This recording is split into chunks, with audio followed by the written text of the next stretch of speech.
Welcome friends, welcome to ST biology. आज जो हम टॉपिक स्टार्ट कर रहे हैं उस टॉपिक का नाम है दैट इज बर्थ कंट्रोल।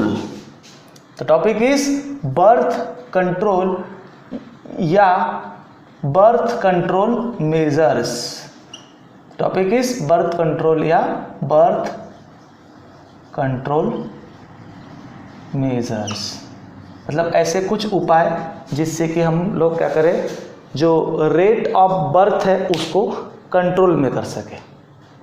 ऐसे कुछ मेथड्स जिससे कि हम लोग बर्थ का जो रेट है, मतलब जो पैदा होने का जो रेट है, उसको हम क्या कर से कम कर सके। मतलब in short to avoid pregnancy, बराबर, टू अवॉइड प्रेगनेंसी। जब प्रेगनेंसी नहीं चाहिए मतलब वो अनवांटेड है, तो दैट मीन्स इन शॉर्ट हम क्या बोल सकते हैं और कि to avoid unwanted pregnancy, to avoid unwanted pregnancy, that for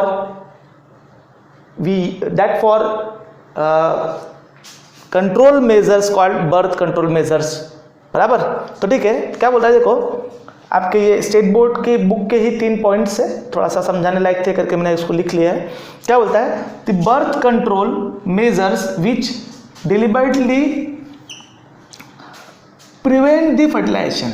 yes, basically birth control measures basically किस चीज़ के लिए, कि वो फर्टिलाइजेशन को क्या करे, अवॉइड करे, प्रिवेंट करे, फर्टिलाइजेशन से बचाए।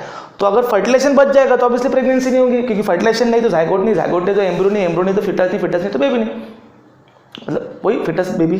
ठीक है, यस। इसीलिए बर्थ कंट्रोल मेजर को और क्या रेफर कर सकते हैं, बर्थ कंट्रोल मेजर को और क्या रेफर कर सकते हैं, दैट इज कंट्रासेप्टिव मेजर्स या कंट्रासेप्टिव्स, कंट्रासेप्टिव मेजर्स या कंट्रासेप्टिव्स। ठीक है, तो बेसिकली आप कंट्रासेप्टिव मतलब बर्थ कंट्रोल मेजर्स ना बोलते हम सीधा क्या बोलेंगे, कंट्रासेप्टिव्स। तो कंट्रासेप्टिव मेथड, अगला पॉइंट, द कंट्रासेप्टिव मेथड्स काय के लिए, to help prevent unwanted pregnancy. To help, ये किस चीज में यूजफुल होती है, कि अगर प्रेगनेंसी नहीं चाहिए मतलब अनवांटेड, वांटेड नहीं है, yes, so that is to prevent help to prevent unwanted pregnancy, and that measures called as a contraceptive measures या in short contraceptives। ठीक है, तो बेसिकली हम लोग इस चैप्टर में मतलब इस टॉपिक में कंट्रासेप्टिव्स के ऊपर बात करने वाले हैं। ठीक है, तो पहले जान लेते हैं कि अब एक बात तो समझ में कि कंट्रासेप्टिव जो होते हैं ये वो मेजर्स या वो मेथड्स होती है जो कि फर्टिलाइजेशन को अवॉइड या प्रेगनेंसी को अवॉइड कराती है। ठीक है, तो उन्होंने एक स्टेटमेंट बड़ा अच्छा बोला है कि एक आइडियल कंट्रासेप्टिव कैसा हो। यस, एक आइडियल कंट्रासेप्टिव मेजर या एक आइडियल कंट्रासेप्टिव कैसा हो, लाइक एज नेता हमारा कैसा हो। यस, ठीक है, एक आइडियल कंट्रासेप्टिव कैसा होना चाहिए, तो उन्होंने कुछ बातें बोली है कि the ideal contraceptive should be, वो कैसा होना चाहिए, इजीली अवेलेबल होना चाहिए। देखो फिर इसका कॉमा दिया, easily available, user friendly, effective, yes, और विथ नो और लिस्ट साइड इफेक्ट। यस, मतलब 4 बातें बोली है, easily available, user friendly, effective और नो और list side effect. Yes, easily available मतलब बराबर कि आसानी से वो कहीं पर मतलब वो इजीली वो मिल जाना चाहिए। यस, नॉर्मल सी दुकान वगैरह पे मिल जाना चाहिए, बराबर। फिर इफेक्टिव मतलब वो कारगर होना चाहिए। यस, वो इफेक्टिव होना चाहिए मतलब ये जो हमारा जो क्या बोलते हैं, जो एम है अनवांटेड प्रेगनेंसी, उस पर वो इफेक्टिव होना चाहिए, कारगर होना चाहिए। यस, बराबर। यूज करने में वो फ्रेंडली होना चाहिए, मतलब ऐसा एकदम झंझट वाला काम नहीं तो हेयर डाई लगाना बहुत झंझट है, यस, वैसी वाली बात नहीं। वो यूज करने में इजी होना चाहिए और उसके साइड इफेक्ट नहीं होने चाहिए या कम होने चाहिए। तो ऐसा आइडियल कंट्रासेप्टिव कंसीडर किया जाता है। ठीक है, यस, तो ये था अबाउट कंट्रासेप्टिव। चलो अब इसको डिटेल में कंट्रासेप्टिव्स के ऊपर बात करते हैं। तो ये तो कंट्रासेप्टिव के बारे में बातें थी। यस, अब आते हैं हम लोग कंट्रासेप्टिव्स या कंट्रासेप्टिव मेजर्स के बेसिक कितने टाइप है और हर टाइप के कितने टाइप है, बराबर। डिटेल में एक एक टॉपिक को देखेंगे। यस, जितने एज मच पॉसिबल है वो आपकी बुक ने आपको देने की कोशिश की है। यस, तो बेसिकली जो कंट्रासेप्टिव मेजर्स या कंट्रासेप्टिव्स होते हैं, कंट्रासेप्टिव्स जो होते हैं पता है कौन से टेम्पररी वन। कंट्रासेप्टिव्स के दो टाइप बताए, एक is a temporary one, again second one is a permanent one, permanent. ठीक है, तो टेम्पररी वो जो जब तक आपको कंट्रासेप्शन की ज़रूरत, जब तक आपको कंट्रासेप्शन की मतलब जो भी कपल है उनको कंट्रासेप्शन की ज़रूरत है तब तक इस मेथड को यूज़ करना है, उसके बाद इसको अवॉइड कर देना है, तो नॉर्मल फर्टिलाइजेशन, नॉर्मल प्रेगनेंसी वाली बात हो जाएंगे। ठीक है, मतलब ये टेम्पररी, जब नीड है तब तक, जब तक आपको कंट्रासेप्शन की नीड है तब तक। और परमानेंट ऐसा है कि एक बार अगर ये कर दिया तो उसके बाद ये बात हो जाती है परमानेंट वाली, ये बात हो जाती है परमानेंट वाली। यस, तो इसके बारे में भी है हमको और इसके बारे में भी है। यस, तो टेम्पररी में आपको 7 टाइप्स दिए हुए। कितने टाइप दिए हुए? 7 टाइप्स। ठीक है, हम एक एक टाइप को, यस, एक एक टाइप को स्टेप बाय स्टेप समझने की कोशिश करेंगे। ठीक है, तो चलो स्टार्ट करते हैं। टेम्पररी में टोटल 7 टाइप बताए गए कंट्रासेप्टिव मेजर्स के या कंट्रासेप्टिव मेथड्स के, जिसमें जो फर्स्ट है वो है फर्स्ट। ठीक है, उसमें फर्स्ट है नेचुरल मेथड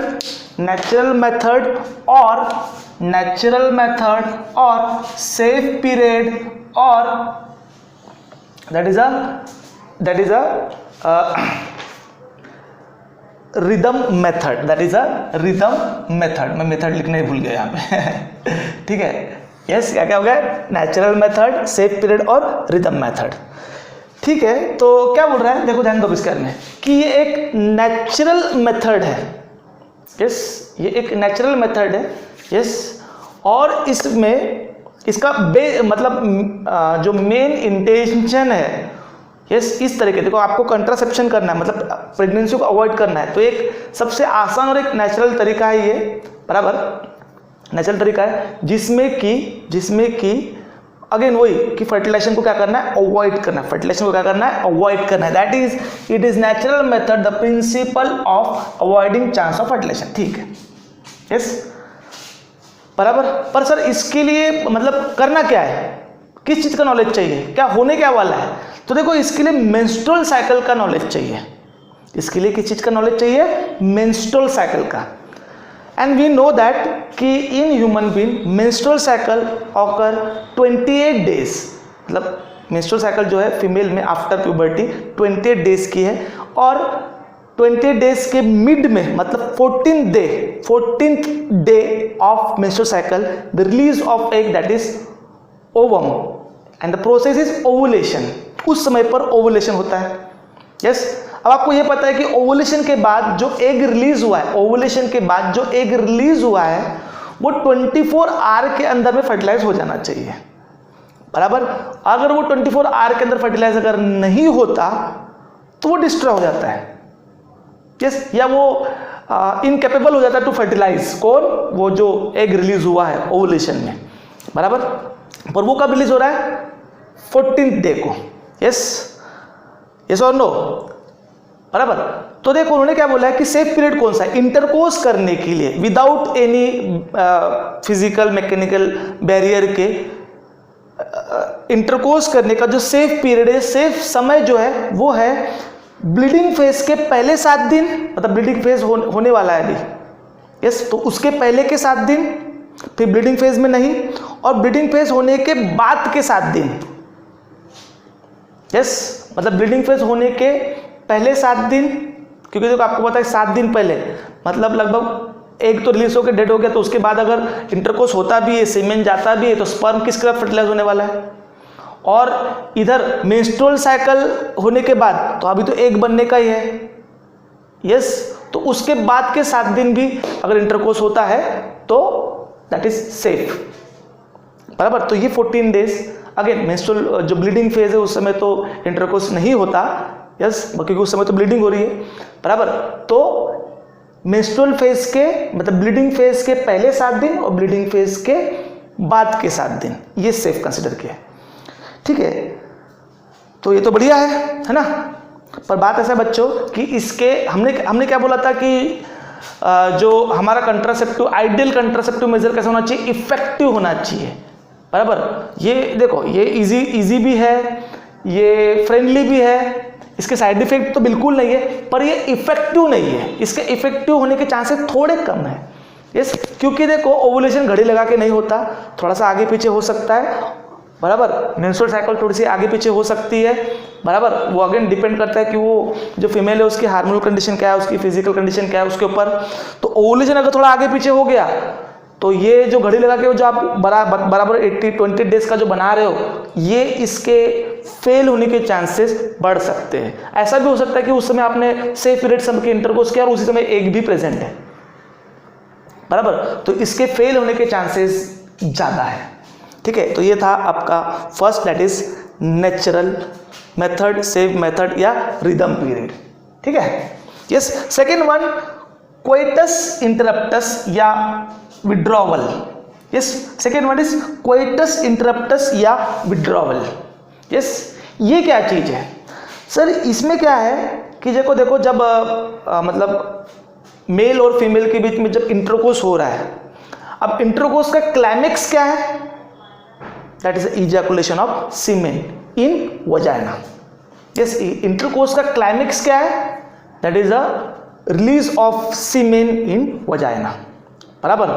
तो इस कोइटस इंटरप्टस या विड्रॉल में क्या करता है कि इजैकुलेशन से पहले इरेक्ट पेनिस को वजाइना से बाहर निकाल दिया जाता है बाय मेल, यस। तो जब अब इजैकुलेशन से पहले अगर पेनिस वजाइना के बाहर निकल गया तो ऑब्वियसली इजैकुलेशन वजाइना में नहीं होगा, इजैकुलेशन वजाइना में नहीं होगा तो सीमेन वजाइना में नहीं आएगा, सीमेन वजाइना में नहीं आएगा तो स्पर्म नहीं तो फर्टिलाइजेशन नहीं, ठीक है। तो ये भी सर बढ़िया लग रहा है, बढ़िया मेथड लग रही है। बट कई बार कैसा होता है कि इंटरकोर्स के दौरान कुछ ऐसे प्री मैच्योर इजैकुलेशन होते हैं, कई बार ऐसा होता है कि इसके भी देखो फेल होने के चांसेस कैसे हैं। यस, ये अगेन सेफ है, फ्रेंडली है, यूजर फ्रेंडली है, नो साइड इफेक्ट, ठीक है। पर इसके अगेन ये इफेक्टिव क्यों नहीं है, इसके फेल होने के चांसेस क्यों ज़्यादा है? तो कई बार क्या होता है इंटरकोर्स के दौरान ऐसे कई प्री मैच्योर इजैकुलेशन होते हैं जो कि अगेन मेल के अवेयरनेस में नहीं होते, और इस प्री इजैकुलेटेड फ्लूइड में कंसीडर्ड अमाउंट में स्पर्म होती है और ये स्पर्म फर्टिलाइज हो सकती है, बराबर। ये स्पर्म फर्टिलाइज हो सकती है। तो अगर फर्टिलाइज हो सकती है तो फिर ये काहे का कंट्रासेप्टिव मेजर हुआ भाई? यस। तो अगेन इसके भी फेल होने के चांसेस है, पर अगेन ऐसा नहीं कि बिल्कुल जीरो है। यस, ये है, हमको देखना है कि देखो काम मतलब मेथड्स तो सभी है, उसमें सबसे ज्यादा इफेक्टिव कौन सा है, सबसे ज्यादा सेफ कौन सा है, सबसे ज्यादा यूजर फ्रेंडली कौन सा है, इस पे हमको बात करनी है, ठीक है। तो सेफ पीरियड और कोइटस इंटरप्टस समझ में आ गया, ठीक है। अब आते हैं थर्ड वन, अगेन टेम्पररी वाला देख रहे हैं हम लोग टेम्पररी में, ठीक है। Third one that is a lactation amenorrhoea. Yes, third one is a lactational amenorrhoea, बराबर। तो देखो ये एक्चुअली प्रेगनेंसी, आपको पता है कि आपने पार्टुरेशन देखा है, पार्टुरेशन के बाद क्या होता है, पार्टुरेशन मतलब डिलीवरी के बाद क्या होता है, लैक्टेटेशन होता है। और इस लैक्टेटेशन फेज में अगर बच्चा इंटेंस ब्रेस्ट फीडिंग कर रहा है तो उस समय जो हार्मोनल लेवल है वो हार्मोनल लेवल FSH को फेवर नहीं करते, और FSH नहीं तो ऑब्वियसली FSH और LH नहीं तो ओवुलेशन नहीं तो फर्टिलाइजेशन नहीं तो फिर काहे की प्रेगनेंसी, ठीक है। तो इंटेंस ब्रेस्ट फीडिंग के दौरान या लैक्टेशन फेज के दौरान, यस, अगर बच्चा दूध पी रहा है तो उस समय में ऑब्वियसली उस फेज में मेंस्ट्रुअल साइकिल नहीं होती, उस फेज में मेंस्ट्रुअल साइकिल नहीं होती, ओवुलेशन नहीं होता, तो उस समय पे अगर इंटरकोर्स अगर होता है या इंटरकोर्स अगर होता है तो obviously female body doesn't having egg, तो there is no any chances of fertilisation. ठीक है, पर अगेन इसके भी चांसेस, ये भी थोड़ा सा कैसा इफेक्टिव थोड़ा कम है। यस, ये इफेक्टिव क्यों कम है? क्योंकि देखो बच्चों कि इसमें भी अगर हार्मोनल चेंजेस हो गए, मतलब ब्रेस्ट फीडिंग तो चालू है और उससे भी अगर FSH और LH अगर बॉडी में सिक्रेट होने चालू हो गए, मतलब कंसिडर अमाउंट में सिक्रेट हो गए, तो मेंस्ट्रुअल साइकिल स्टार्ट हो जाएंगी, और मेंस्ट्रुअल साइकिल अगर स्टार्ट हो गई तो again there is a chances of fertilisation, there is a chances of fertilisation. तो ये भी थोड़ा सा कैसा है, इसके भी ये ड्रॉबैक है कि ये भी उतनी सक्सेसफुल नहीं हम बोल सकते, मतलब बिल्कुल ऐसे श्योर वाली बात नहीं है। ठीक है, fourth one that is a chemical means, fourth one that is a chemical means, मतलब केमिकल्स है कुछ, और वो केमिकल्स कैसे है, स्पर्मिसाइडल नेचर के, स्पर्मिसाइड्स या स्पर्मिसाइडल, स्पर्म को मारने वाले या स्पर्म को नॉन मोटाइल करने वाले वो केमिकल्स हैं, स्पर्मिसाइडल नेचर के, स्पर्मिसाइड्स, साइड्स मतलब साइडल या साइड जो अब आता है ना तो समझो मारने वाली बात। ठीक है, तो ये स्पर्मिसाइड्स नेचर के हैं। यस, अब ये केमिकल मीन्स, तो केमिकल्स कौन से देखो, केमिकल्स हो सकते हैं जैसे कि आपके फोम, ठीक है, फोम और क्या हो सकता है, टैबलेट्स हो सकती है, ध्यान दो टैबलेट्स, फिर और क्या हो सकता है, जेलीज, क्रीम्स, जेलीज, क्रीम हो गया। अब ये फोम बोलो या टैबलेट बोलो या जेलीज बोलो या क्रीम बोलो, इनमें ऐसे केमिकल्स है जो कि स्पर्मसाइडल नेचर के हैं, मतलब स्पर्म को मार देते हैं। तो क्या होता है, इंटरकोर्स के पहले, बिफोर द सेक्सुअल इंटरकोर्स, इसको क्या करते हैं, इस टैबलेट को, फोम को या जेलीज को वजाना में लगा दिया जाता है या वजाना में रिलीज कर दिया जाता है। तो वो जो केमिकल है वजाना की म्यूकस मेम्ब्रेन में एडार हो जाते हैं। इंटरकोर्स से पहले ये फोम, टैबलेट्स या जेलीज या क्रीम्स, ये जिनमें स्पर्मिसाइडल केमिकल्स है, इसको इंटरकोर्स के पहले क्या करते हैं, वजाना में इंट्रोड्यूस कर देते। तो वजाना की जो म्यूकस मेम्ब्रेन, जो इनर लेयर है, यस, वो उस केमिकल को रिटेन कर लेती है। यस, फिर उसके बाद अगर इंटरकोर्स हुआ तो ऑब्वियसली जो सीमेन है वो कहाँ रिलीज होगा, वजाना में। सीमेन जो रिलीज होगा वो कहाँ होगा, वजाना में। तो सीमेन के जो स्पर्म है, ये केमिकल्स उसको क्या कर देते हैं, मार देते हैं या इमोटाइल कर देते हैं। यस, इमोबाइल कर देते हैं या उसको मार देते हैं। तो अगर इमोबाइल भी कर दिया तो वो यूट्रस तक नहीं पहुंच पाएगा, फैलोपियन ट्यूब तक नहीं पहुंच पाएगा, या मार दिया तो वो तो बात ही खत्म हो गई। यस, तो इस तरीके से क्या होता है, अगेन ये एक इफेक्टिव तरीका लग रहा है, बट ये इजी है, कन्वीनियंट है, यूजर फ्रेंडली तो है बराबर, पर साइड इफेक्ट है। क्योंकि कई बार क्या होता है, इससे कई फीमेल्स को एलर्जीज वगैरह होती है, क्योंकि केमिकल वाली बात है कि बाहर का केमिकल है, तो इससे म्यूकस मेम्ब्रेन में कुछ एलर्जीज वगैरह के प्रॉब्लम हो सकते हैं। तो एलर्जीज वगैरह के प्रॉब्लम है तो ऑब्वियसली अगेन ये यूजर फ्रेंडली नहीं रहा, बराबर। और कई बार क्या होता है कि वो वाजिनल सिक्रेशन के साथ वो जो केमिकल निकल जाता है, केमिकल निकल गया तो उसका तो कोई मतलब इफेक्ट ही नहीं बचा, बराबर, इफेक्ट नहीं बचा, तो फिर वो अगेन स्पर्म के लिए कोई बैरियर नहीं बचा, तो आसानी से स्पर्म पहुंच जा सकती है और फर्टिलाइजेशन हो सकता है। तो इसके भी अपने एक ड्रॉबैक है। ऐसा मैं देखो, मैं ड्रॉबैक बोल रहा हूं, इसका मतलब ये नहीं कि बिल्कुल जीरोज, नहीं, ड्रॉबैक है पर इफेक्टिव भी है। पर कितना इफेक्टिव, क्योंकि हम तो कहते हैं कि मोर इफेक्टिव होना चाहिए, यूजर फ्रेंडली होना चाहिए, एलर्जी मतलब साइड इफेक्ट नहीं होने चाहिए, यूजर फ्रेंडली होना चाहिए, ये सब बात है। तो अभी तक हमने जो 4 टॉपिक देखे हैं टेम्पररी में, उसमें किसी न किसी के कुछ ना कुछ ड्रॉबैक तो है।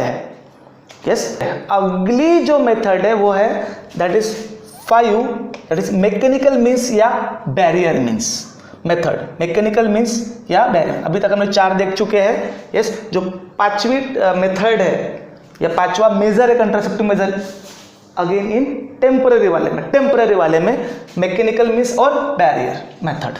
ठीक है, इसमें क्या होता है कि जो मेल फीमेल के जो कॉपुलेटरी ऑर्गन है, मेल फीमेल के जो कॉपुलेटरी ऑर्गन है, मेल का पेनिस फीमेल की वजाइना, इसको इनका इनडायरेक्ट कांटेक्ट होता है, ये डायरेक्ट कांटेक्ट में नहीं आते at the time of intercourse, ठीक है, at the time of intercourse ये डायरेक्ट कांटेक्ट में नहीं आते, जिस कारण से फर्टिलाइजेशन के जो चांसेस है वो कम हो जाते हैं, क्योंकि जब ये दोनों ऑर्गन ही कांटेक्ट में नहीं आएंगे तो ऑब्वियसली सीमेन जो है ये वजाइनल ट्रैक्ट में विड्रॉन नहीं हो पाएगा, सीमेन जो है, और अगर वजाइनल ट्रैक्ट में विड्रॉ होता भी है तो वो फैलोपियन ट्यूब तक नहीं पहुंच पाएगा, ठीक है। तो जब देखते हैं कि इसमें कौन से मेजर्स है, इसमें कौन से तरीके हैं, ठीक है, तो इसमें 3 तरीके बताए गए हैं। एक है दैट इज कॉन्डोम, ठीक है, one is condom that is male condom, बराबर।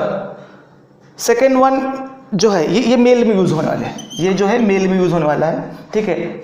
सेकेंड वन इसमें मतलब इस मैकेनिकल मीन्स में फर्स्ट कॉन्डम जो कि मेल वाला दिया है, फिर ये डायफ्राम और intrauterine devices it's for female, again it's for female, ठीक है। इसके पहले भी जो हमने जो मैकेनिकल मीन्स देखा था, ऑब्वियसली मैंने वजाइना ये शब्द यूज किया तो वो फीमेल के लिए था, ठीक है, यस, बराबर। तो डायफ्राम, सर्वाइकल कैप या वॉल्ट, ठीक है, और इंट्रा यूटेरिन डिवाइसेस ये फॉर फीमेल के लिए, ठीक है। तो उसमें से पहले हम देखते हैं कॉन्डोम्स, ठीक है। तो कॉन्डम क्या है, अगेन मेल कॉन्डम, क्योंकि फीमेल कॉन्डम भी होता है, उन्होंने बताया तो नहीं, पर फीमेल कॉन्डम भी होता है, पर कैसा है, ज़्यादा जो चलन है ना वो मेल कॉन्डम का है, यस, ज़्यादा फेमस जो है वो मेल कॉन्डम का, इसलिए हमको लगता है कि मेल कॉन्डम ही है मार्केट में, ठीक है। फीमेल कॉन्डम भी होता है, यस, कैसा होता है छोड़ो, आपके बुक में अगर उसको कंसिडर नहीं किया है तो टेंशन नहीं लेने का, ठीक है। तो ये क्या है, ये एक रबर की शीट है, एक रबर की शीट है जो कि इरेक्ट पेनिस के ऊपर में, जैसे कि सपोज टू पेनिस है, तो इरेक्ट पेनिस के ऊपर में ये पूरी ओवरऑल, सॉरी जैसे पेनिस है, ठीक है, तो ये ओवरऑल उसको ऐसे कवर कर देती है, ठीक है, ओवरऑल उसको क्या करती है, ऐसा कवर कर देती है। At the time of intercourse के पहले उसको पूरा वियर कर लिया जाता है, ओवरऑल लेंथ ऑफ पेनिस, ठीक है। तो ये रबर की शीट होती है, बराबर। तो at the time of intercourse के समय तो ये है, बराबर। बाद में क्या होगा कि इसमें ये जब इजैकुलेशन होगा तो वो इजैकुलेशन सारा इस कॉन्डम में ही जमा हो जाएगा, इजैकुलेशन जो वो सारा क्या हो जाएगा, इस कॉन्डम में ही रिलीज कर दिया जाएगा, ठीक है, बराबर, यस। जिस कारण से क्या होगा, ये जो सीमेन है ये फीमेल ट्रैक में ट्रांसफर ही नहीं हो पाएगी, यस। तो इससे जो फीमेल है उसमें कंसेप्शन नहीं होगा, क्योंकि जब सीमेन ही ट्रांसफर नहीं हुआ, बराबर, तो कंसेप्शन कैसे होगा, बराबर। तो ये था इसका एक फ़ायदा, कौन सा, कंट्रासेप्टिव मेजर वाला। दूसरा इसका एक फ़ायदा, मज़ेदार फ़ायदा क्या है कि इसमें देखो मेल ऑर्गन और फीमेल ऑर्गन डायरेक्ट कॉन्टेक्ट में नहीं है, तो इससे जो सेक्सुअल ट्रांसमिटेड डिसीज़ है ये भी एक पार्टनर से दूसरे पार्टनर में ट्रांसफर नहीं होंगी।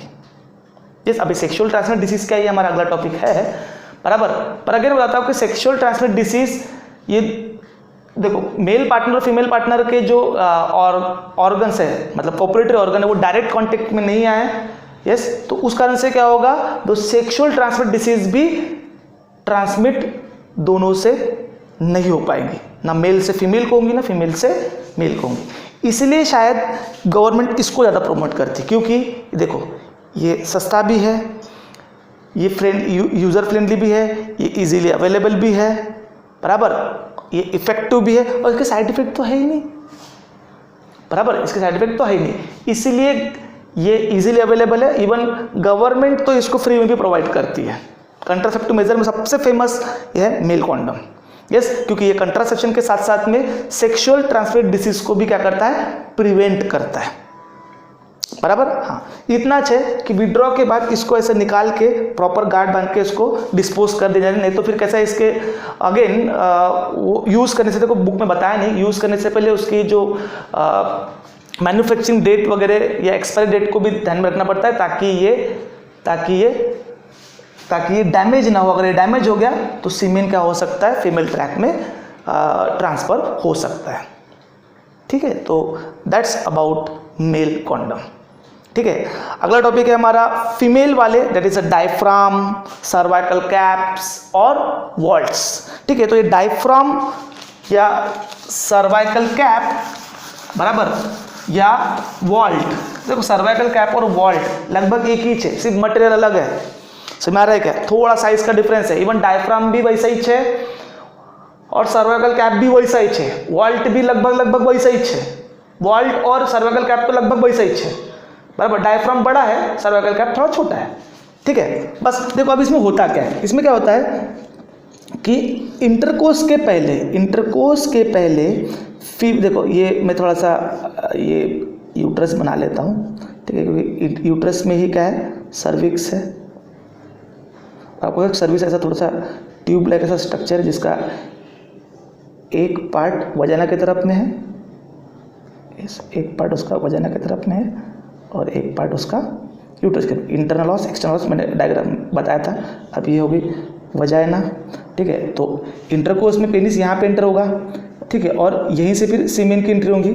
तो क्या होता है, इंटरकोर्स से पहले फीमेल क्या करती है, वजाइना से इस सर्वाइकल कैप या वॉल्ट को, सर्वाइकल कैप या वॉल्ट को यहाँ से डाल के फिट कर देती है, जो कि क्या करता है इस सर्वाइकल के एरिया को फिट हो जाता है। यहाँ पे डायफ्राम बोलो, वॉल्ट बोलो या सर्वाइकल कैप बोलो, इस एंट्री को वो क्लोज कर देता है।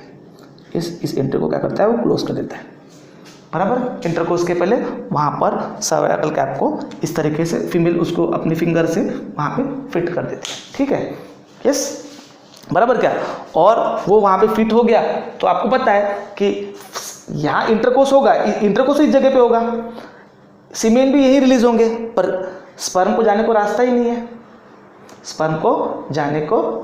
नहीं है, ठीक है, तो दैट्स अबाउट डायफ्राम बराबर, डायफ्राम, सर्वाइकल कैप या वॉल्ट।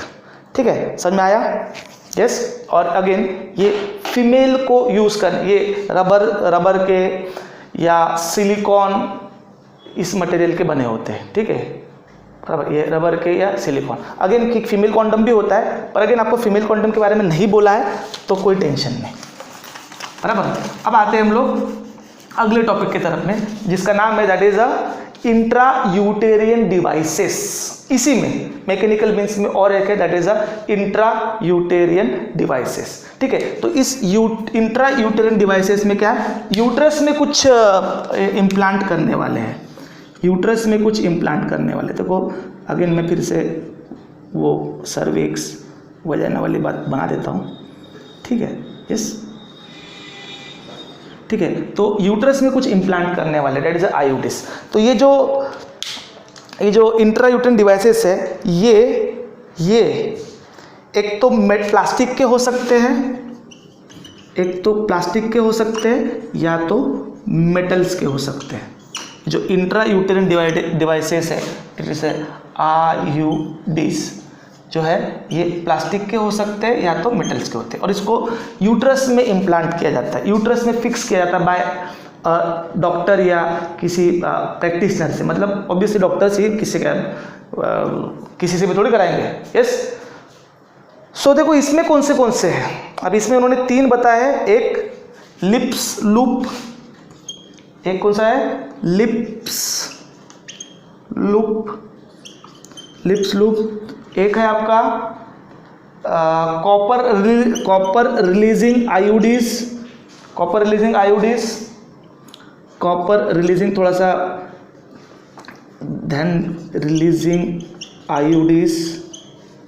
ठीक है, जिसमें कि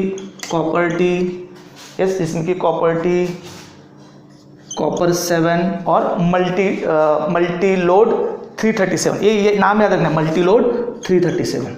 ठीक है, 375। ठीक है, यस, कॉपर रिलीजिंग आयोडीज में कॉपर 7 या मल्टी लोड 375 लिप लूप्स, और एक क्या दिया है that is hormone releasing IUDs, जिसमें एलएनजीस, प्रोजेस्टेरेट, ये सब एलएनजीस या प्रोजेस्टेरेट बराबर बुक में है दिया। ध्यान देना थोड़ा सा, LNGs या प्रोजेस्टेरेट, हार्मोन रिलीजिंग आयोडीज। अब देखो एक एक को उन्होंने एक्सप्लेन किया है, जैसे कि लिप लूप्स के बारे में बता रहा है। जो लिप लूप्स, जो डायग्राम भी देखो, लिप लूप जो है, लिप्स लूप जो है वो ऐसे डबल एस शेप का होता है, ठीक है, और ये प्लास्टिक का होता है, ठीक है। इसको क्या करते हैं, जब यूट्रस में इम्प्लांट करते हैं, इतना बड़ा नहीं होता, छोटा ही होता है, वो तो जस्ट दिखाने के डायग्राम बताया। ये प्लास्टिक का होता है, ठीक है, इसको डबल एस शेप का है, ये प्लास्टिक से बना हुआ है। जब इसको यूट्रस में इम्प्लांट करते हैं तो इससे होता क्या है, तो ये क्या करता है, यूट्रस में जब इसको इम्प्लांट करते हैं तो ये अपने तरफ मैक्रोफेजेस को बढ़ा देता है। यूट्रस में अपने तरफ मैक्रोफेजेस मतलब जो ईटर सेल्स होती है उसको बढ़ा देता है। जब अगर वो बढ़ गई तो ऑब्वियसली अगर इंटरकोर्स हुआ, वजाना में सीमेन रिलीज भी हुआ, स्पर्म है वहां पर और वो यूट्रस के रास्ते ही उधर जाएंगी।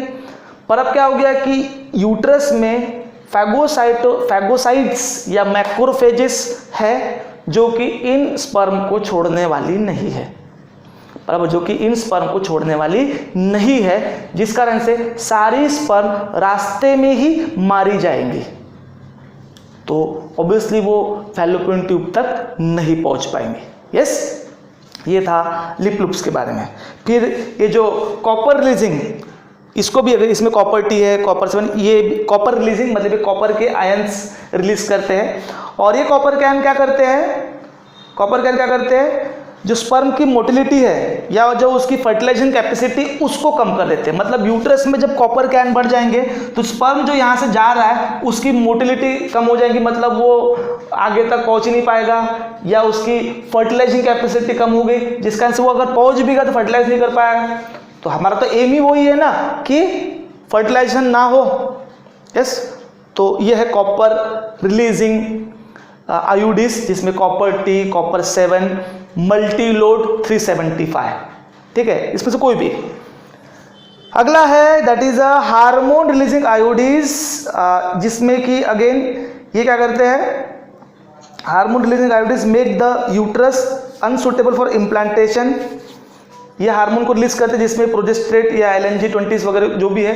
पर अगेन ये यूट्रस को इनकेपेबल बनाते हैं ताकि ये इम्प्लांट ना हो सके। अगेन ये क्या करते हैं, ये जो सर्विक्स है उसको होस्ट बना देते हैं स्पर्म की। तो स्पर्म अगर होस्ट बन गई उसकी तो स्पर्म सारी वहीं रुक जाएंगी, किधर, सर्विक्स में, वो जाएंगी नहीं आगे, और आगे नहीं जाएंगी तो फर्टिलाइजेशन नहीं होगा। तो वही तो चाहते हैं हम, ठीक है। तो ये तो थे आपके आयोडीज अलग अलग प्रकार के, पर सभी को इम्प्लांट क्या कर रहे हैं, यूट्रस में इम्प्लांट कर रहे हैं, बराबर। पर इनके तो फायदे देख लिए हमने कि फायदे किस तरीके से, क्या इनके कोई नुकसान है? हाँ सर, इसके नुकसान भी ऐसे है कि ये मेंस्ट्रुअल साइकिल के दौरान यूट्रस से निकल भी गए और वो लेडी को पता भी नहीं, मतलब स्पॉन्टेनियस ऑक्यूजन हो गया, हिमोरेजिस हो सकते हैं, ब्लीडिंग हो सकती है। यस, किसी किसी को इससे इन्फेक्शंस हो सकते हैं, बराबर, किसी किसी को एलर्जीज हो सकती है इससे। तो ये सब इनके ड्रॉबैक्स भी है, ठीक है। एक्सप्लोज स्पॉन्टेनियस मतलब अपने आप निकल गया मेंस्ट्रुअल फ्लो से, फीमेल को पता ही नहीं, उसको लग रहा है कि मेरे बॉडी में तो कॉपर टी या LNGs है या लिप लूप्स है, उसको लग रहा है कि है इंटरकोर्स हो रहा है, बाद में लग रहा है कि फर्टिलाइजेशन हो गया, कंसीव कर लिया। ये कैसे हुआ? अरे ऐसे, ये इसलिए हो गया कि वो तो मेंस्ट्रुअल फ्लो के साथ निकल गया था, आपको तो पता ही नहीं चला, बराबर। इससे इरिटेशन हो सकती है, बराबर, इससे हिमोरेजिस मतलब ब्लीडिंग हो सकती है। तो ये सब इसके भी ड्रॉबैक्स है, बराबर।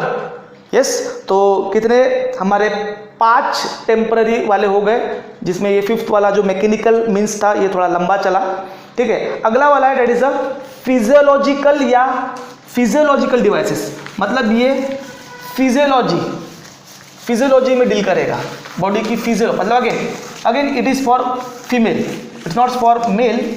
मेल के लिए तो सिर्फ मेल कॉन्डम ही था, बाकी जितने भी थे सब वो फीमेल के लिए थे, ठीक है। सिर्फ कोइटस इंटरप्टस जो था वो मेल के लिए था और मेल कॉन्डम, बाकी सब तो जितने भी डिवाइसेस देखे हमने वो फीमेल के लिए ही देखे, ठीक है। अब इसमें ये फिजियोलॉजिकल या ओरल डिवाइसेस, जिसमें क्या होती है, हार्मोन की, ये हार्मोन लेवल पे बात चलती है, that is a physiological barrier. Yes, physiological devices या ओरल डिवाइसेस, फिजियोलॉजिकल डिवाइसेस या ओरल डिवाइसेस, फिजियोलॉजिकल या ओरल डिवाइसेस। अब अगेन ये कौन से लेवल पे काम करता है, तो इसमें मेन हथियार है हार्मोन। इसमें क्या होता है, जो गोलियां खाई जाती है बाय फीमेल, पिल्स, छोटी छोटी गोलियां, जो फीमेल गोलियां जो खाती है, पिल्स जो खाती है, टैबलेट जो खाती है, वो एक्चुअली प्रोजेस्टेरॉन और एस्ट्रोजन की गोलियां होती है। उसमें progesterone pills contain progesterone oestrogen, जो कि ये प्रोजेस्टेरॉन एस्ट्रोजन ओवुलेशन नहीं होने देगा। अगेन ओवुलेशन नहीं होने देगा मतलब जो ग्राफियन फॉलिकल जो बना है, यस, उसका जो एग है उसको वो ओवरी से बाहर नहीं आने देगा। ऐसा नहीं कि मेंस्ट्रुएशन नहीं होगा, होगा, पर उसको ओवरी से बाहर ही नहीं आने देगा।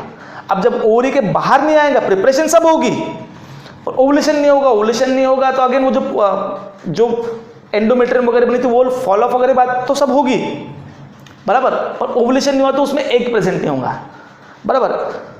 तो ठीक है सर, ओवुलेशन नहीं होगा तो ऑब्वियसली अगर इस दौरान इंटरकोर्स अगर हो भी रहा है तो ऑब्वियसली एग ही प्रेजेंट नहीं है फीमेल ट्रैक में, तो फर्टिलाइजेशन का तो कोई सवाल ही नहीं है, फर्टिलाइजेशन का तो कोई सवाल ही नहीं होता, फर्टिलाइजेशन का तो कोई सवाल ही नहीं होता, बराबर।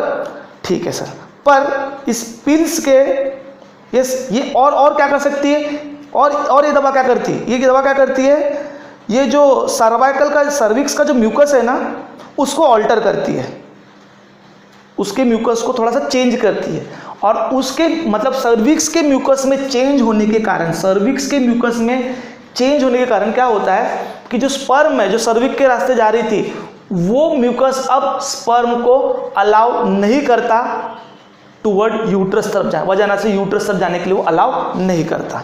ये गोलियां ये भी काम करती है, ठीक है। पर इन गोलियों के अपने साइड इफेक्ट है, जैसे कि उस लेडी को नौसिया, चक्कर आना, उसका weight gain, yes, tenderness in breast मतलब जो ब्रेस्ट है या जो मेमोरी ग्लैंड है उसमें दर्द होना, बराबर, स्लाइट ब्लड लॉस भी होना बिटवीन मेंस्ट्रुअल पीरियड्स, मतलब मेंस्ट्रुअल पीरियड अभी है भी नहीं फिर भी बीच में ब्लीडिंग हो रही है, बराबर, यस। तो ये सब क्या हो रहे हैं, ये सब क्या हो रहे हैं, इसके साइड इफेक्ट हो रहे हैं। इसलिए अब साइड इफेक्ट है, पर अब गवर्नमेंट ने इसके नॉन स्टेरॉयडल फॉर्म बनाया है। Oestrogen is a steroid hormone है, तो अब गवर्नमेंट ने कुछ नॉन स्टेरॉयडल मतलब नॉन स्टेरॉयडल पिल्स बनाई गई है, जो कि ध्यान दो, जो कि गवर्नमेंट सहेली इस ब्रांड नेम से उसको प्रमोट करती है, और जिसके साइड इफेक्ट वो जो पहले वाले जो पढ़े उसके कंपेयर में कम है। और सहेली जो है ये हफ्ते में एक बार लेने वाली गोली है, यस। और इसको स्पॉन्सर जो किया है ये इंडियन गवर्नमेंट, मतलब हमारे ऑब्वियस सहेली मतलब इंडियन ब्रांड लग रहा है तो इसको गवर्नमेंट ऑफ इंडिया इसको स्पॉन्सर कर रही है, और ये हफ्ते में एक बार लेने वाली गोली है और ये नॉन स्टेरॉयडल नेचर की है। अगेन ये काम तो वही करने वाली है, बराबर, बट इसके साइड इफेक्ट इसके पहले वाले से कम है, ठीक है। अब यहाँ पे इन्होंने फिजियोलॉजिकल ओरल डिवाइसेस बताया। एक और चीज़ थी अभी बीच में मार्केट में, that is emergency contraceptive pills. Again मैं उसके बारे में नहीं बोलूँगा, ठीक है, क्योंकि वो नहीं दिया गया अभी, और टीवी पे उसकी ऐड भी बंद कर दी, तो अब मैं उसके ऊपर में बात नहीं करूँगा। जब टीवी पे ऐड बंद कर दिया, गवर्नमेंट उसको प्रमोट नहीं कर रही है, इसका मतलब उसके कुछ भारी साइड इफेक्ट होंगे, इसलिए उसको अभी प्रमोट नहीं किया जा रहा है, यस। तो मैं उसके ऊपर बात नहीं करूँगा, यस। उसके बाद में है seventh, that is other contraceptive pills, बराबर, other contraceptive pills, other contraceptive pills, temporary में अदर कंट्रासेप्टिव पिल्स, ठीक है, सॉरी अदर कंट्रासेप्टिव पिल्स नहीं, other contraceptives, not pills, other contraceptives. ये अगेन आपके वो फिजियोलॉजिकल जैसे ही है, और इसमें क्या होते हैं कि कुछ इम्प्लांट्स होते हैं जो कि स्किन वगैरह में टाइनी रॉड या मैस्टिक जैसे होते हैं, जो कि अगेन स्किन वगैरह में इसको डर्मल लेवल पे उसको इम्प्लांट कर दिया जाता है, जो कि धीरे धीरे करके हार्मोन को रिलीज करते हैं और अपना काम बनाए रखते हैं, जो कि इफेक्टिव होते हैं 3 से 4 साल के लिए। मतलब रोज रोज गोली लेने का कोई झंझट नहीं, यस।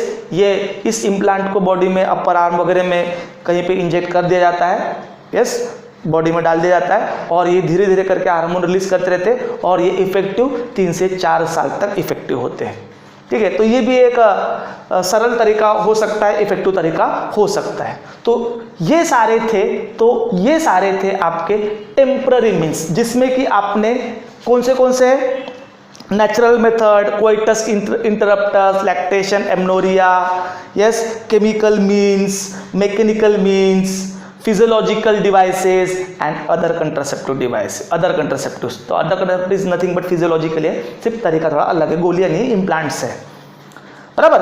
तो ये थे टेम्पररी वाले। अब आते हैं परमानेंट वन, ठीक है, परमानेंट कंट्रासेप्टिव मेथड, जिसमें कि आपको 2 तरीके हैं, यस, जिसको आम भाषा में नसबंदी बोलते हैं, आम भाषा में नसबंदी बोलते हैं, जिसमें कि मेल में हो, और अगेन ये एक सर्जिकल प्रोसेस है, यस, इसमें मेल में सर्जरी और फीमेल में सर्जरी की जाती है, ठीक है, यस। तो मेल में जो सर्जिकल प्रोसेस है उसका नाम है वैसेक्टोमी, मेल नसबंदी that is a vasectomy, and female नसबंदी is called as a tubectomy. Yes, and what is vasectomy and what is tubectomy? Tubectomy, ठीक है। तो पहले वैसेक्टोमी देखते हैं। इसमें क्या होता है, वैसेक्टोमी क्या होता है, देखो आपको पता है कि टेस्टिस से वास डिफरेंस आ रहा है किधर की तरफ में, यूरेथ्रा की तरफ में, इस यूरेथ्रा की तरफ में वास डिफरेंस आ रहा है, यस। मैं किसी एक साइड का बनाता हूँ, ठीक है, पेनिस बना देता है थोड़ा सा, अरे अच्छे से बनना भगवान, ठीक है, ये हो गया यूरेथ्रा, ठीक है। तो देखो क्या हो रहा है, ये जो वास डिफरेंस जो है ये इजैकुलेटरी डक्ट के थ्रू इसमें ओपन होने वाली है, किसमें, यूरेथ्रा में, बराबर। और आपको पता है कि वो क्या कैरी करेंगी, दैट इज स्पर्म कैरी करेंगी। तो क्या होगा, वास डिफरेंस का बीच में रास्ता उसको काट के बांध दिया जाता है दोनों तरफ की, इस बाकी सब कुछ बराबर है, देखो बाकी किसी को कुछ भी नहीं किया, सिर्फ वास डिफरेंस को कट कर दिया। अब तुम लोगों के सर वास डिफरेंस को कट कर दिया तो ये चीज़ फिर नीचे क्यों नहीं गिर जाती? हे भगवान, ध्यान में रखो कि ये चीज़ अकेली नहीं है, ये स्पर्मेटिक कॉर्ड के साथ में है, वास डिफरेंस के साथ में ब्लड वेसल है, नर्व फाइबर है, लिम्फेटिक वेसल है। तो किसी को भी कुछ नहीं किया, सिर्फ उस मतलब 3 वायर के बंडल में से सिर्फ 1 वायर को काटा है, इसलिए नीचे गिरने वाली कोई बात आएगी नहीं, ध्यान में रखो। और इसमें क्या हुआ, सिर्फ कट करके हिस्से बांध दिया। तो देखो यहाँ पे रास्ता बंद हुआ है, बनना बंद नहीं हुआ है, स्पर्म अभी भी बन रही है, बस यहाँ तक पहुँच नहीं पा रही है। इजैकुलेशन अभी भी होगा, बाकी ग्लैंड का इजैकुलेशन होगा, इतना है कि उस इजैकुलेशन में स्पर्म नहीं रहेंगे, बराबर, क्योंकि स्पर्म तो पहुंच ही नहीं पा रहे। अब तुम बोलोगे सर स्पर्म जब पहुंच नहीं पाएंगे तो बनना बंद होंगे क्या? नहीं, आपको पता है कि जब स्पर्म बनते हैं और वो इजैकुलेट नहीं होते तो वो इस रीजन में एब्जॉर्ब कर लिए जाते हैं, एपिडर्मिस और वास डिफरेंस उसको एब्जॉर्ब कर लेता है। तो ठीक है, इजैकुलेट नहीं हो पा रहे पर बन तो वो रहे हैं। क्यों? क्योंकि हमने किसी को भी छेड़छाड़ नहीं, सिर्फ पाइपलाइन रास्ता बंद किया है, ठीक है। यस, तो that is a vasectomy. Again वैसा ही ट्यूबेक्टोमी है, फीमेल में फैलोपियन ट्यूब को कट करके बंद कर दिया गया। यस, तो सिर्फ फैलोपियन ट्यूब, बाकी किसी को भी कुछ नहीं किया है, कोई ब्लड वेसल ने कोई कुछ नहीं, सिर्फ फैलोपियन ट्यूब कट करके क्या कर दिया, क्लोज कर दिया गया। तो उससे क्या होगा, इधर से स्पर्म नहीं जा पाएंगे, उधर से एग नहीं आ पाएगा, इधर से स्पर्म नहीं जा पाएंगे, उधर से एग नहीं आ पाएगा। तो अगेन फर्टिलाइजेशन नहीं होगा, परमानेंट टेक्निक है। अब मेरा ये सवाल है कि क्या फीमेल में अगर वैसेक्टोमी ट्यूबेक्टोमी अगर की गई तो क्या मेंस्ट्रुएशन होगा? यस, तो आंसर है हाँ। क्यों? क्योंकि कोई हार्मोनल चेंजेस नहीं, ओवरी भी है, सब कुछ है, सिर्फ रास्ता बंद है। तो बोलोगे सर फिर उस एग का क्या होगा? एग उधर उसको मैक्रोफेजेस खत्म कर देंगी, एंडोमेट्रियम अपने जगह पे ठीक भी होंगी और फॉलोअप भी होंगी, मेंस्ट्रुएशन भी होगा, सिर्फ उसमें एग नहीं होगा, ठीक है, क्योंकि एग बनना बंद नहीं किए, सिर्फ रास्ता बंद किया है। अंडरस्टैंड? तो दैट इज अ ट्यूबेक्टोमी, बराबर। तो ये थी आपकी टेम्पररी और परमानेंट कॉन्ट्रासेप्टिव मेजर्स। अब इसी के साथ में ये थे आपके टेम्पररी और परमानेंट कॉन्ट्रासेप्टिव मेजर्स, जिसको हमने बारी बारी से एक एक करके कंप्लीट किया। अब इसी के साथ में उन्होंने एक टॉपिक और दिया है, दैट इज अ एमटीपी। अब तुम बोलोगे सर एमटीपी को हम कॉन्ट्रासेप्टिव मेजर में डालेंगे क्या? डाल भी सकते हैं। क्यों? क्योंकि आपको प्रेगनेंसी को, अनवांटेड प्रेगनेंसी को अवॉइड करना है, यस, वैसे तो हमारे कंट्रासेप्टिव मेजर में ज़्यादातर हमने क्या है, फर्टिलाइजेशन को नहीं होने पे फोकस किया, फर्टिलाइजेशन नहीं होने पे फोकस किया। पर ये जो एमटीपी है, फर्टिलाइजेशन भी हुआ है। एमटीपी में देखो क्या हो रहा है, MTP is nothing but medical termination of pregnancy, जो कि आम भाषा में आप उसको एबॉर्शन बोलते हो। आम भाषा में आप उसको क्या बोलते हो, abortion. MTP stand for medical termination of pregnancy. Yes, इसमें क्या हो रहा है कि अगर उन कपल को या उस लेडी को वो बच्चा नहीं चाहिए, यस, तो उसमें क्या करते हैं, सर्जरी से वॉलेंटरी तरीके से, मतलब जानबूझ के, क्योंकि कभी कभी कैसा होता है स्पॉन्टेनियस एबॉर्शन भी होता है, सर्विक्स वगैरह खुल जाने से या किसी से। पर अगेन ये जो एबॉर्शन है, ये जो मिसकैरेज नहीं बोलूँगा मैं, इसको वॉलेंटरी एबॉर्शन बोलूँगा, जो कि जानबूझ के किया गया है कि काइकले कि वो जो फिटस है वो नहीं चाहिए, to avoid unwanted pregnancy. Yes, to avoid unwanted pregnancy के लिए वो चीज़ क्या कर दी है, उसको टर्मिनेट कर रहे हैं। पर उस टर्मिनेट करने के भी कुछ रूल है। आपको पता है कि ह्यूमन जो प्रेगनेंसी है वो 9 मंथ की है। तो सर क्या कभी भी मेडिकली टर्मिनेट कर सकते हैं प्रेगनेंसी को, कभी भी अबॉर्ट कर सकते हैं? नहीं सर, ये सिर्फ पहले 3 महीने में ही किया जा सकता है। यस, ये पहले 3 महीने ही किया जा सकता है। इसके करवाने के पीछे कारण क्या क्या हो सकते हैं? हो सकता है कि नहीं चाहिए, अनडिजायर, वो माता पिता प्रिपेयर नहीं है, यस, वो अभी रेडी नहीं है कि वो बच्चे को पाल सके, फाइनेंशियल प्रॉब्लम हो सकता है, यस, या ऐसा भी हो सकता है कि माँ जो माँ है, यस, उसको उस प्रेगनेंसी से खतरा हो सकता है, या जो बच्चा है वो डिफेक्टिव है।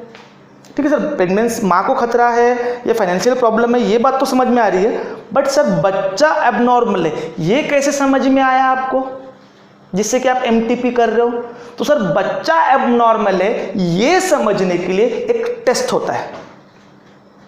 बच्चा जेनेटिकली एबनॉर्मल है, उसमें कुछ क्रोमोसोमल डिसऑर्डर है, इसको समझने के लिए एक टेस्ट होता है जिसका नाम है अमाइनोसिंथेसिस या अमीनियोसिंथेसिस। इस एमनियोटिक फ्लूइड का टेस्ट किया जाता है, अमीनियोसिंथेसिस। ये एक टेस्ट है जिससे कि उस फिटस की क्रोमोसोमल कंडीशन को हम पता कर सकते हैं। वाओ, मजेदार बात है सर ये तो, मतलब बच्चा फिटस में है और उसकी क्रोमोसोमल कंडीशन को हम पता कर सकते हैं।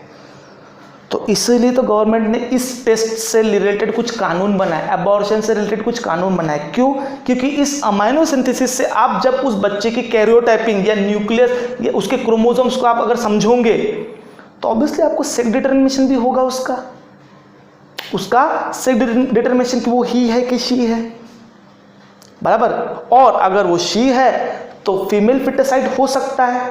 यस, लोगों ने इस अबॉर्शन का बहुत मिसयूज किया फॉर फीमेल फिटसाइड, और आपको पता है कि उस चीज़ के कितने प्रॉब्लम है या हो सकते हैं। आप ऐसे कई स्टेट है जहाँ पे मेल फीमेल जो सेक्स रेशियो बिगड़ा हुआ है तो कितनी प्रॉब्लम जनरेट होती है। इसलिए गवर्नमेंट ने इस चीज़ को लीगलाइज कर दिया, बराबर। अमाइनोसिंथेसिस कर रहे हो कोई प्रॉब्लम नहीं, करो, पर अगेन सेक्स डिटरमिनेशन नहीं। यस, और अबॉर्शन के लिए भी गवर्नमेंट रजिस्टर्ड प्रैक्टिशनर, यस, इसलिए लिखा होता है ना, दैट इज सरकार मान्य गर्भपात्र केंद्र। यस, और वहां पे ये भी लिखा होता है कि there is no sex determination, बराबर। तो ये किस चीज के लिए, इस चीज को ये क्या है, ताकि फीमेल फिटसाइड न हो, बराबर। पर अमाइनोसिंथेसिस एक अच्छा भी टेस्ट है, क्योंकि कई बार कैसे क्रोमोसोमल डिसऑर्डर अगर है बच्चे को, तो अगर आपको राइट समय पे पता चल जाए, तो क्या कर सकते हैं, प्रेगनेंसी को टर्मिनेट कर सकते हैं, अबॉर्ट कर सकते हैं, बराबर, ताकि वो डिफेक्टिव बच्चा होने से अच्छा तो नहीं होना कभी भी बेटर है। यस, बट अब उसमें करते क्या है, तो उसमें क्या करते हैं, सोनोग्राफी करते हैं पहले। यस, सोनोग्राफी होती है, उस सोनोग्राफी से बच्चे की पोजीशन पता करते हैं। यस, बच्चे की सोनोग्राफी होती है, अल्ट्रासाउंड जिसको बोलते हैं, दैट इज सोनोग्राफी। यस, उससे बच्चे की पोजीशन पता होती है। अब ये बच्चे के अराउंड एमनियोटिक आपको पता है कि ये एमनियन कोरियन है, बच्चा कहीं पर होगा यहाँ पे, यस, और इसके अराउंड क्या है, एमनियोटिक फ्लूइड है, यस। तो बच्चे की पोजीशन पता करके फिर क्या करते हैं, निडल से उस जहाँ से सेफली निडल से इस एमनियोटिक फ्लूइड को कलेक्ट कर लेते हैं, यस। और ये बेसिकली कौन से महीने में हो सकती है, ठीक है क्या, ये बेसिकली जो भी महीने पे करते हैं, पर यस। तो एमनियोटिक फ्लूइड को कलेक्ट कर लेते हैं और उस एमनियोटिक फ्लूइड में अमाइनोजेनिक सेल्स होती है, और अमाइनोजेनिक सेल वो बच्चे की सेल्स है, उसका जेनेटिक कंटेंट वैसा ही है। फिर उसका वो फ्लूइड ले लिया, उसका सेंट्रीफ्यूग करते हैं, उसमें से सेल बाहर करते हैं, उसकी क्रोमोसोमल की कैरियोटाइपिंग करते हैं, और उससे फिर जो डिसऑर्डर्स है वो पता करते हैं, ठीक है। सर इस अमाइनो सिंथेसिस के फायदे तो अच्छे हैं कि क्रोमोसोमल डिसऑर्डर पता चलते हैं, बराबर, पर और अगर इसका मिसयूज भी हो सकता है फॉर सेक्स डिटरमिनेशन के लिए, यस। पर इससे कुछ प्रॉब्लमेटिक कंडीशन भी हो सकती है, इससे कुछ प्रॉब्लमेटिक बातें भी हो सकती है, जैसे कि मिसकैरेज हो सकता है, उस निडल से उस बच्चे को इंजरी हो सकती है, यस। जो एमनियोटिक फ्लूइड है वो लीकेज हो सकता है, और बाहर की निडल अंदर जा रही है जिससे इन्फेक्शन भी हो सकता है, ठीक है। तो अगेन इसके भी खतरे के चांसेस है, पर अगेन ये जो टेस्ट है ये अच्छे काम के लिए है, बच्चे के क्रोमोसोमल डिसऑर्डर को पता करने के लिए, ना कि सेक्स डिटरमिनेशन करके फीमेल फिटिसाइड को प्रमोट करना, यस। इसीलिए गवर्नमेंट ने एमटीपी को लीगलाइज किया, 1971 act, MTP act that is 1971, और जिसको अमेंडमेंट में कब लगा, 2017 में, यस, बराबर, अंडर द सेक्शन 3, बराबर, अंडर सेक्शन ऑफ 3, जो कि अगेन ये अगर किसी डॉक्टर ने अगर सेक्स डिटरमिनेशन करके अगर अबॉर्शन करता है तो वो एक गैर कानूनी काम कंसिडर किया जाएगा, जिससे कि उसको क्या होगी, ऑब्वियसली सज़ा होगी, ठीक है। सर ये जो ये चीज़ है ये कब तक कर सकते हैं सर, ये वैसे तो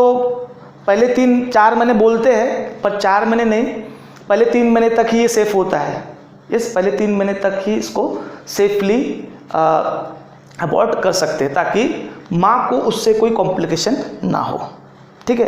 कारण क्यों है, एमटीपी किस किस कारण से कर सकते हैं ये बताया, एमटीपी बिल्कुल लीगल है, बट सेक्स डिटरमिनेशन करके इंटेंशनली फीमेल फिटिसाइड करना इट्स इलीगल, अंडरस्टैंड। तो दैट्स अबाउट कंट्रासेप्टिव मेजर्स के साथ एमटीपी, बराबर, यस। तो मिलते हैं अगले टॉपिक के साथ जिसका नाम है सेक्सुअल ट्रांसमिटेड डिसीजेस, बराबर। तो मिलते हैं एक नई उम्मीद के साथ, तब तक के लिए जय हिंद, जय भारत।